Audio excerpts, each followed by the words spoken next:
पेट खराब होना एक आम बात हो गई है। हम कुछ भी खाते हैं, हमारा पेट खराब हो जाता है, तो उस समय हम ये सोचते हैं कि कहीं मेरा लीवर तो नहीं खराब है। कई बार लीवर खराब होता भी है, क्योंकि लीवर के कमज़ोरी के कारण हमारा जो पाचन है वो कमज़ोर हो जाता है। लेकिन एक बहुत बड़ी समस्या होती है जिसके बारे में मैं आज बात करने आया हूँ, अल्सरेटिव कोलाइटिस। अब आप सोच रहे होंगे कि ये अल्सरेटिव कोलाइटिस आखिर है क्या? हम कैसे अंदाज़ा लगा सकते हैं कि हमें अल्सरेटिव कोलाइटिस है? सबसे पहले मैं आपको बता दूं कि अल्सरेटिव कोलाइटिस होती क्या है। ये एक प्रकार का ऑटो इम्यून डिजीज़ है। ऑटो इम्यून कहने का मतलब है कि जो हमारा इम्यून सिस्टम है, हमारे शरीर में जब भी किसी प्रकार की कोई खराबी, कोई इन्फ्लामेशन या कोई इन्फेक्शन होता है, तो इम्यून सिस्टम खुद से उसको ठीक करने की कोशिश करता है। जो हमारे शरीर में जो खराबी है, जो खराब सेल हैं या फिर हमारे ऊपर जो बैक्टीरिया का अटैक हुआ है, उसको वो मारने की कोशिश करता है। लेकिन जब हमारा जो इम्यून सिस्टम है उसमें ये गड़बड़ी आ जाए कि वो हमारे अपने सेल को ही अपना दुश्मन समझकर उसको ही ख़राब करने लगे, मारने लगे, इसको ऑटो इम्यून डिसऑर्डर कहते हैं। और यही अल्सरेटिव कोलाइटिस में भी होता है। अल्सरेटिव कोलाइटिस का लक्षण क्या है? तो देखिए, अगर आपको बार बार लैट्रिन करने की, पोटी करने की इच्छा हो रही है, तो यह अल्सरेटिव कोलाइटिस हो सकता है। अगर आपके लैट्रिन में म्यूकस आ रहा है, म्यूकस कहने का अर्थ कि जिसको झाग कहते हैं, लज्जा कहते हैं, वो आ रहा है, ये भी अल्सरेटिव कोलाइटिस का लक्षण है।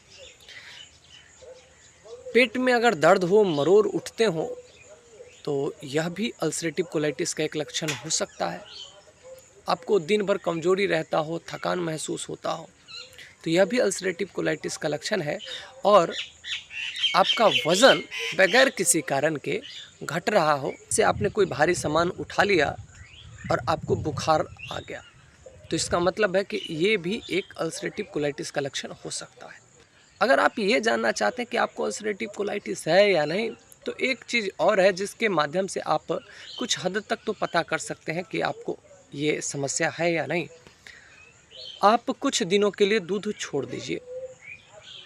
अगर दूध छोड़ने से आपकी समस्या, जो आप बार बार लैट्रिन जाते हैं, आपका जो लैट्रिन लूज होता है, तो वो अगर ठीक हो जाता है और फिर जब आप दूध का उपयोग करते हैं तो फिर से आपका जो पोटी है, दिन में कई कई बार आप जाने लगते हैं, लूज हो जाता है, तो ये एक बहुत बड़ा साइन है कि आपको अल्सरेटिव कोलाइटिस है। अब बात ये है कि अगर आपको ये लक्षण दिखाई दें तो आप क्या करें। तो दोस्तों, दो ऐसी जांचें हैं जिसको करने के बाद ये पता लगाया जा सकता है कि आप अल्सरेटिव कोलाइटिस से पीड़ित हैं या नहीं।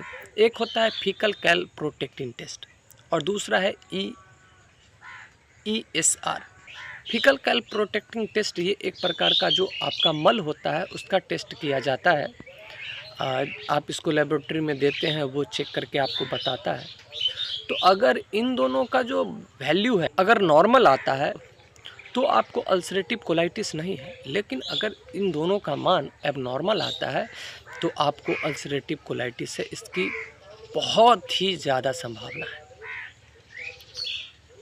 अब अगर ये सिद्ध हो गया कि आपको अल्सरेटिव कोलाइटिस है, तो फिर अब आप क्या करें। मॉडर्न साइंस में अल्सरेटिव कोलाइटिस को पूरी तरीके से ठीक कर दे ऐसी कोई दवाई अब तक नहीं बनी है, कोई ऐसी व्यवस्था नहीं बनी है। अल्सरेटिव कोलाइटिस को कुछ दिनों के लिए दबा के रखा जा सकता है। जब आप फिर से थोड़ा सा आप दाएं बाएं होंगे तो फिर से वो आपका आ जाएगा। मतलब अल्सरेटिव कोलाइटिस को जड़ से नहीं ख़त्म किया जा सकता, हाँ उसको दबा के रखा जा सकता है।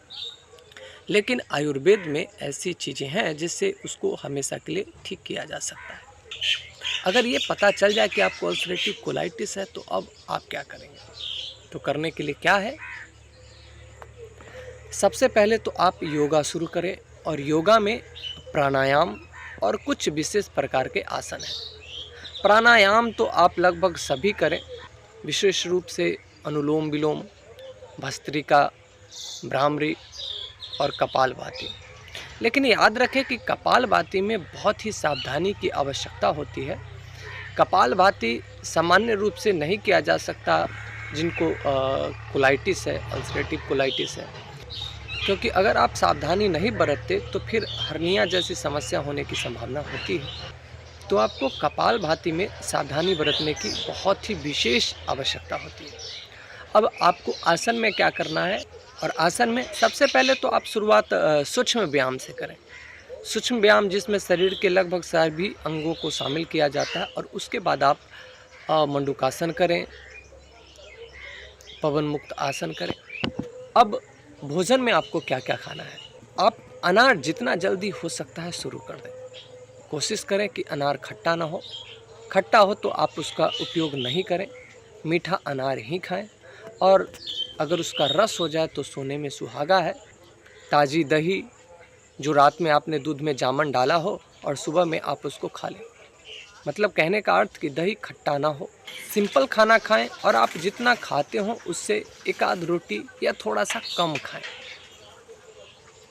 बेल का शरबत अगर उपलब्ध हो तो बेल का शरबत पिएं।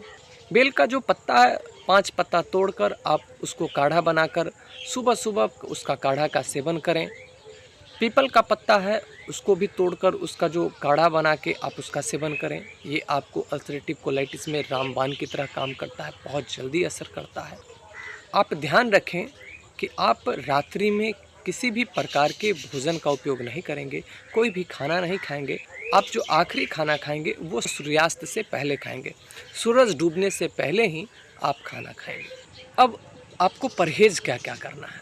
परहेज़ करना है, आपको मसालेदार भोजन बिल्कुल नहीं खानी है। स्पाइसी भोजन, स्पाइसी फूड, इसको पूरी तरीके से आपको बाइकआउट करना है। जो तेलीय भोजन है जिसमें तेल अधिक हो उसको नहीं खाना है। दूध के तरफ तो आपको ताकना भी नहीं है। चीनी आपको बिल्कुल नहीं खानी है। गुड़ अगर छोड़ दें तो बहुत अच्छा। खट्टा, कोई भी खट्टा चीज़ आपको नहीं खानी है। रिफाइंड ऑयल बिल्कुल नहीं खाना है, और मैदा ये भी आपको बिल्कुल नहीं खाना है। आगे के वीडियो में आपको वो आसन, वो प्राणायाम भी बताए जाएंगे जो अल्सरेटिव कोलाइटिस में बहुत ज़्यादा लाभ देते हैं।